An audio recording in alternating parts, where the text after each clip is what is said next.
నేను చూపిస్తున్న ఈ రెసిపీని మీరు ఒక్కసారి చేసుకుంటే ఒక 20 డేస్ వరకు టిఫిన్ కానీ లేకపోతే డైట్ డిన్నర్ కోసం ఆలోచించాల్సిన పని లేదు.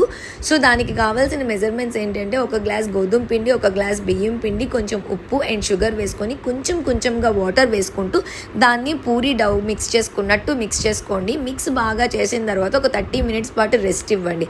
30 మినిట్స్ తర్వాత చిన్న బాల్స్ లాగా పూరి కోసం తీస్తాం కదా, అలా తీసేసి పెట్టుకునేటప్పుడు దాన్ని మనం ఒత్తుకునేటప్పుడు బియ్యం పిండిలో పెట్టుకొని ఒత్తుకోండి, ఒకదానికొకటి అంటుకోకుండా ఉంటాయి.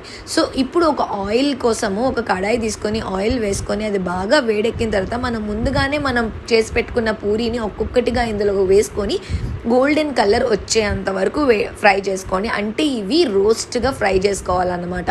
ఎందుకనంటే దీంతో వెజిటేరియన్ వాళ్ళు వాళ్ళకి నచ్చిన కర్రీస్తో అప్పటికప్పుడే సర్వ్ చేసుకోవచ్చు. అండ్ నాన్ వెజిటేరియన్స్ కూడా అప్పటికప్పుడు వాళ్ళకి నచ్చిన నాన్ వెజిటేరియన్ కర్రీస్ అన్నీ కూడా ఇందులో సర్వ్ చేసుకోవచ్చు. అండ్ అలానే ఈవినింగ్ టైంలో మనం స్నాక్ తినేటప్పుడు కర్రీస్ ఏమైనా మిగిలిపోతే లేకపోతే చాట్లాగా చేసుకునేటప్పుడు దాని మీద వేసుకొని తింటే అద్దిరిపోతుంది.